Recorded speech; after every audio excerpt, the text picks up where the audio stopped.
We are going to go ahead and roll into our post-race press conference for tonight's Quaker State 400, available at Walmart here. We're going to open right up the questions for Crew Chief Alan Gustafson. We're going to start there with John and then work our way around. John Newby, Savage Ventures, over here on your right.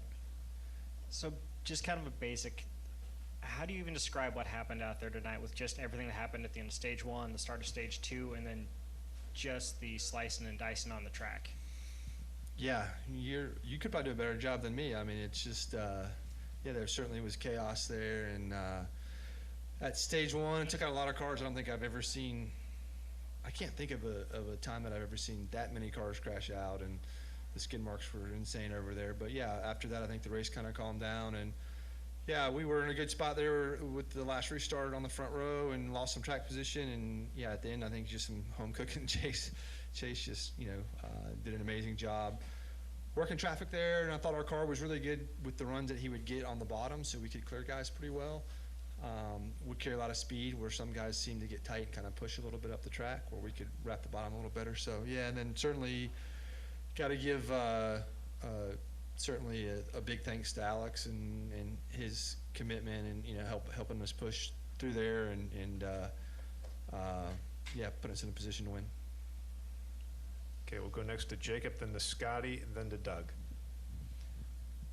Jacob Silman, Raceface Digital. Alan, with all the chaos and just how it seemed like the runs were so crazy late in that race, is that one of those where as a crew chief you just sit there and go, if we win this, great, but it just felt like even watching in here, you're almost helpless in the lead until the last lap. Yeah, for sure. I think that, it's just hard to get an advantage, and the runs off the top were so big. Certainly, guys, would kind of get tight and a little bit of a gap and then get these huge runs and big pushes. So timing was important, but it always is at a super speedway race. You just have to be in the right place at the right time and have the car to with enough, legs to make the run count and make it happen. So you can replay that race 100 times over, I'm sure, and you're going to get 100 different results. So, but that's the way it goes. And fortunately for us, I think it was obviously we had a good car and a good execution. Just we're up there enough that when it all stopped, we were in the right seat. How much was this needed? You guys have had the consistency top 20 in every race this year, but on a 44 race drought, how much was a win needed for this team? Well, I mean, I don't know. I need it every week, so I don't know. Like, I want to win, and there's a lot of circumstances that you sit there and say, man, should have won there. Really, there's a lot of races that maybe we should even probably deserve to win more than this, but just sometimes it doesn't go your way. So, the points were getting tight in the for the playoffs for sure. I think that's probably the biggest thing. All the cars that were contending to win, I think I'm correct in saying that none of them had won. So I think that's probably the biggest thing we needed was that cushion. But certainly, I haven't seen the points yet, but I'm assuming they look pretty good based on some of the guys right around us in front of us having rough nights. So you always I mean, it's hard to say, but you always want and need to win. We're also joined by Jeff Andrews with Hendrick Motorsports. Jeff, walk through the victory from your perspective tonight. Exciting race all around, but good to see the 9 car back in victory lane for you guys. Oh, it's great to see that 9 car back in victory lane and chasing out. And these guys work so hard. I was telling somebody earlier, everybody goes through ups and downs in this sport, but I've never seen 2 guys work harder. Most importantly, 2 guys that believe in each other more, during those times. So certainly that paid off tonight, and we're really proud to get Chase and that 19 back in victory lane. Okay, we're going to continue on. We're going to Scotty, Doug, Bob, and Wolfgang. Scotty Sprinkle, Raceface Digital. I got 2 for you, Alan. The first one, that was our 8th race on this new reconfiguration. I'm curious, as someone who's won this race, in the scorching hot daytime of the summer a few years ago, has the track kind of evolved at least similar to what you've kind of predicted it, and where do you see where do you think it'll be in the next couple years, and how did you set up the car for this with it being a night race? Yeah, it's a tough one, Isles. That it's really difficult here because you don't really know what the surface is going to be like, and the races, the weather can be in stark contrast to each other. Yeah, and it's hard. I can't really tell you that I know. I mean, I felt like we started off a bit further off than I would have expected, and you get no time on the track. Obviously, we don't practice. It's really hard to understand all the factors that go into it. Is it the sun? Is it the temperature? Is it Xfinity rubber? Is it what you brought with the car? All these different things kind of factor in, so it's really, really tough. And really the first runs, and I know that Chase mentioned it on the air there with Dale, but the first runs have been historically really slick, and our car didn't drive very good to start. So that's not uncommon, but in the spring we didn't have that problem, and I can't really tell you why, to be honest. So it's a tough one. I think it's tough. Talladega, you go and you don't practice, and it's okay, because I think it's just really not that difficult to get a car to drive good around there. But when you come to a place like this and you don't practice and have no idea, cold turkey qualify it, different conditions, different circumstances, it's tough to piece those pieces together and kind of make some logical sense out of it. It seems like every super speedway race, the intensity picks up even more and more. There's a lot of chaos. You've got stage racing, so you got a lot of points on the line in the middle of the race. You got the playoffs looming, everyone needing to win. I'm curious, as a crew chief, is there times for super speedway races where you're having to guide Chase through, like the mentality of like, do we need to be aggressive here? Is it too much of a risk and things like that? Yeah, for sure. I mean, I think that most of the time he does a really good job understanding that on his own, and he knows when he needs to push and doesn't need to push. But there are certain times that it's tough for him to understand the full the 10,000 foot view and everything that's going on, and yeah, it is like you said. I think that really the competition is so deep and the cars are so close. Everybody's so tight. Everybody feels like they have an opportunity to win, and a win can make or break your season in a lot of situations. So you see the intensity go through the roof, and at the end of the race here, it was started to get out of hand a little bit, and I think either we got lucky or guys made some good decisions, but yeah, it's certainly intense. Next to Doug. Hey, Doug Turnbull from PRN and WXIA. I wanted to ask you, Alan, the fuel mileage definitely seemed to play into the later parts of the race. Saw a lot of people shutting off the engines and a bank of cars going in to get gas. Were you at all ever worried about fuel there in the late stages, or were you good to go? We were good. I mean, the only thing that was kind of iffy, there was the quick caution after the stage 2, and we didn't pit. Some guys pit, which they couldn't make it from there, but they were obviously going to have a shorter pit stop. And then we wanted to really run longer to where tires would have been more of an advantage. New tires would have been more of an advantage, and we planned on pitting and felt like in that situation we were going to do tires regardless, so absorbing the time for the fuel wasn't going to matter. And then the caution came out. You're really right on the window, I think 184 or something, I don't remember exactly, but it was pretty much dead on the window. So everybody who stopped there could make it. It was going to be fine. We're going to go to Jordan next, then to Bob, then to Dustin. Jordan Bianchi, the Athletic. Question for each of you. Alan, what was tire wear important tonight? Did it really matter? At different points it looked like it mattered, and then sometimes it didn't look like it mattered. Yeah, I don't think tire wear was important. The tires did not wear out. But I do think having fresh tires gave you some opportunity to take some runs, to make some bigger moves at the bottom, to have the car drive a little bit better. So I think that decision there with the caution, with 30 to go or 28 to go or whatever it was, that was a tough one, I think, because tires were going to be an advantage. And the problem is it's an advantage, really. It is an advantage, but it really helps you kind of get quickly to probably the third row back. It's really tough to crack those front 2 rows. I think you saw that with the 45. He drove to that point really, within a few laps. But yeah, I think the tires had some value for sure, and it just gave you a little bit opportunity to be a bit more aggressive and carry those runs a bit more and put pressure on guys, either to their outside or carry those runs on the inside. And then Jeff, a couple things. One, when you see Chase make that big bold move there, passing Alex and kind of going after Brad, you're watching this unfold, what's going through your mind at that moment? First, finish 1-2. That would be the desired result. But you know, on that subject, I just got to say that you know, we're probably not sitting here without Alex Bowman and you know, the move he made there and the teammate that he was tonight. So just really proud of him and Blake for the car they had. But you know, ultimately, when you have fast race cars like that, you know, it's kind of clear to us early on that we had a lot of speed in our cars, and you just want to be able to see that through. So at that point in time, you just, you know, you think to yourself, like, we got to finish this off. We have really good cars, and let's just figure out a way to finish this off and get out of here with a win, whoever it is. And you mentioned what I want to ask you about too is it looks like Alex has a really big run there. Made a, I don't know, business decision, if you will, to not help the 6. And you're watching this unfold. If he would have helped the 6, or are you saying don't help the 6, or what are you, when you see this unfolding, what are you thinking?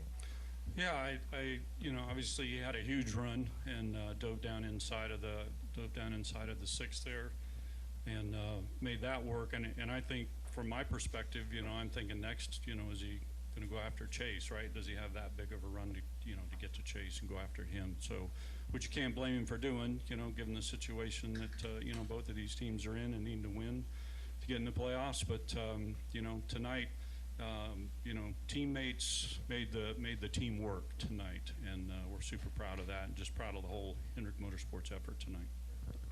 Okay, we're going to go to Bob, then to Dustin, then to Charles, then Kelly. Bob Hawkers, Fox Sports. Alan, at the end of the second stage, are you thinking what more do we have to do to try to either win a stage or a race Get this a year? playoff point? Is that what you're saying? Bob, of all people in here, why do you have to rub that in? Like, can we talk about happy things? No, yeah, I was like, really?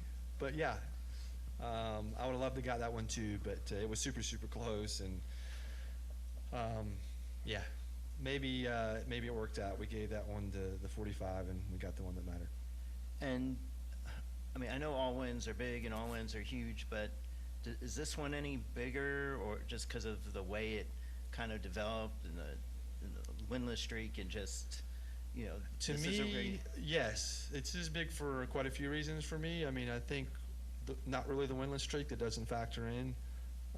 It's really cool for me to represent, you know, the Children's Hospital of Atlanta and the thing that what Chase has got going on there and supporting those kids and that foundation and being able to generate some positive, you know, financial means and just inspiration and, you know, positive energy, and to see the little girl that designed that car here with her family and enjoying all this. And, you know, at the end of the day, we go around in circles, and I know it's entertainment and it's a big deal, but when you see things like that, you know that there's real problems in the world, and to do what we do, and if we can do it in a way that helps support and do some positive things, that is really gratifying for me. I think it's really gratifying for the team. That car means a lot, and we've really wanted to run really good in that paint out, and we've not. We've struggled, you know, at different times we've run it, so that was super significant for me. You know, I knew coming in that's something that super proud of Chase for doing and showcasing, and something that we wanted to do. We wanted to do some good, and obviously his hometown, and, you know, a lot that goes on with it. So it's just a really positive night. You know, a lot of positive things done, and yeah, I feel really good about that. Dustin Long, NBC Sports. First off, for Jeff, you've got 3 of your 4 cars now essentially locked into a playoff spot. Obviously, I know at Hendrick it's about automatically getting in the playoffs and winning championships. Winning championships hadn't happened the last few years. What do you guys do to ensure the 48 gets into the playoffs with where it is in the points? Is there any more effort? I know there's a tremendous effort, obviously, with you guys, but what more goes into helping the 48 now for the next few weeks? Yeah, obviously, you know, that's our focus, as you said, is to get all 4 of our cars locked into playoffs. And, you know, no secret that, you know, those guys had a couple weeks of some, you know, bad luck and some things that didn't go their way, and you know, they slid down the standings. So it's nice to see them getting their momentum back and getting their feet under them. But, you know, I can promise you they have and will continue to have, the full force of Hendrick Motorsports resources to make their car and all our cars as good as they can. And, on top of that, they got 3 great teammates, for drivers. And I said this earlier today to somebody that personally myself, I have never seen the culture better than it is right now at Hendrick Motorsports, and the camaraderie between Alan and all of our crew chiefs and the way those guys are working together. We couldn't be more proud of that. And those are the kind of things that when you have a teammate that like the 48 team and Blake and Alex that need to get that win and need to have some good finishes here to get themselves in position. I know these guys are going to be working really hard to help them achieve that. And Alan, obviously your guys are racing against everybody, but tonight the 54 car, Chris Gabehart, was on the box and was on the radio with Ty and kind of coaching him and serving as a strategist. So being back on the box, where I'm sure maybe you thought you didn't have to deal with Chris Gabehart anymore. I'm curious. I like Chris. Well, I'm curious, the sense that, again, I know you're competing against the entire field, but that somebody like Chris, the success that he's had and some of the things that he's been able to do to come back on the pit box, and it's right now it sounds like it's an open-ended thing. They're trying to get the 54 in and doing everything to get that into the playoffs. That's somebody else that you're gonna have to compete against. That somebody of Chris's caliber, not taken away from Tyler Allen, but Chris's caliber. What is that like to compete in a sense from a crew chief type of thing? Yeah, I didn't know he was doing that, to be honest with you. It's I don't know Tyler enough to comment. I'm sure he's really good, and Chris is really good, and I know Ty is really a good driver. I know that there's a matter of time before that team, when they click it and they, get to the point where they're have that confidence and things go their way, they're going to be really, really tough to compete with, regardless of who's on the box. But like I mentioned, I have a lot of respect for Chris. I've raced Chris for a long time, and there's guys that you work with in this garage that do things, the right way and race really hard and give you everything they've got. But, I think are fair and respectful. And Chris is one of those guys. I have a huge amount of respect for him. I always have, and he's really good at what he does. So, it's hard for me to say. I think I don't think I think that car, is capable. I think they're capable of Tyler. I think they're capable of Chris, and I think. Ty is certainly very capable. Okay, we'll go next to Charles, then to Kelly, and then we'll wrap with Wolfgang. Charles Odom with the Associated Press. This is for Alan, based on including the context of back-to-back top 5 finishes before tonight. What does this mean for the 9 teams' status as a championship contender, and what was the key to getting him back to this point? Getting them to victory lane. Yeah, I mean, I could talk through our whole season and recap it, and I think that a lot of times you look at the box score and it looks much further off than it is. And I can think back through the races and certainly I thought we had a really good car at Michigan, and we had some tough circumstances there, and when the changers lug nuts fell off at the end of the race and I noticed it and I had Chase stop, and by the time that all transpires, we're last, right? So you look at the box score and you finish 15th, and that's a ho-hum day, but I think we were way better than that. We had a really good opportunity to have a top 5 there, and probably would have if we wouldn't have that last miscue on pit road. Certainly going to Mexico City was a lot of fun. I had a great time there, and that track was amazing, and the circumstance of that race was really enjoyable with the rain and everything that goes on with it. But long story short, I think that we're capable to win really any week, and we've been a lot closer than it's probably looked, and I knew that, and I knew we were getting the pace in the car and the confidence, and the pit stops have really been lights out since we had our issue at Kansas. Speaking of races that I felt like we could have won, all the pieces were there, and you just have to kind of put yourself in position. You've got to be there, and if you're there enough, sooner or later it's going to hit for you, and that was tonight. So super happy with that, and looking forward to Chicago. That's a race that I'd really love to win, and I think that's a really special race too. It's very unique and a lot of fun to run. I hope we don't race it in the rain for once, but yeah. Next to Kelly. Kelly Crandall, Racer.com. Alan, with what Daytona and Talladega has become with the seeming, the gridlock, save fuel race versus what we now get here at Atlanta, is this a more anxious race now versus those other two, or does it feel different from atop the box of how you play this race out and how it feels watching it versus those other two?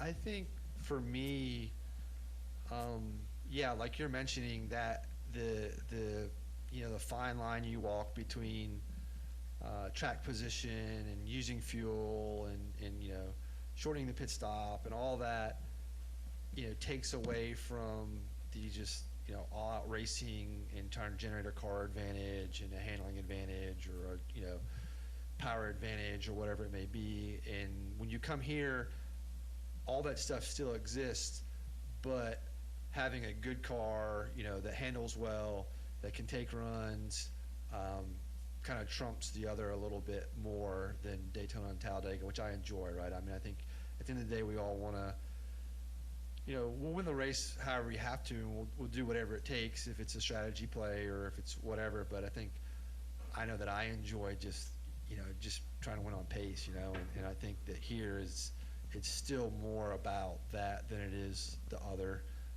than the fuel strategy and kind of shortening pit stops. So I enjoy that, and I would like to see, I wish Daytona was like it was in whatever before they repaved it. You remember 2008 or whenever it was, but that rough a surface or wore out would be super fun, because you wouldn't be able to do what you do. But at Talladega and Daytona, when everybody's packed up so tight, you just can't get an advantage. But yeah, to answer your question, it's a great question. I just feel like the car and the pace and the driver, obviously what Chase did, makes a little bit more of a difference here. Go next to Wolfgang. Wolfgang Munzer from Germany, Rennsport Press Agency. 2 questions for you, Alan. First of all, congratulations. Shortly after the race, we had this interruption with this light rain. Did you do any adjustments during the interruptions to Chase car? No. You're talking about the radio delay earlier in the race? Yeah. No, and we weren't allowed to, so no adjustments to the car then, and I think the track didn't change from our perspective after the rain. Sometimes the rain and or the jet dryers out there will give the surface a little bit different amount of grip, and the car balance will change, but it all stayed pretty similar for us. Okay, and the second question, maybe I'm wrong, but I had the impression just watching the race here on television that the car really came to life from lap 66, 65 onwards, shortly before this terrible accident. Did you play it the first 60 laps conservative and then went for it? Yeah, no, I agree with you. I think it's early in the race, our car was a bit free. He just had a hard time kind of trusting the back of the car, and it was hard for him to run the top. We could run the bottom really good, but we're just a bit too free up top. So, we chose to pit on that 40-ish. I don't remember exactly when that caution was, and we were able to adjust the car. And then the biggest thing, I think, is with the adjustment, and then we got, really good track position. And when we got really good track position, that makes everything better. Your car drives better and more on the track. And from then on, with a thin field, I thought, I did feel like, obviously I'm looking through rose-colored glasses, but I thought our car was the best car after the crash, and I thought we just had to, keep putting him in position, and hopefully he could time it out right, and he did. I do. Yeah, I think the adjustment helped. I would say equal parts adjustment and track position. Thank you. Well, gentlemen, congratulations again on the triumph, and good luck next week in the streets of Chicago. Yeah, Thank thanks. you.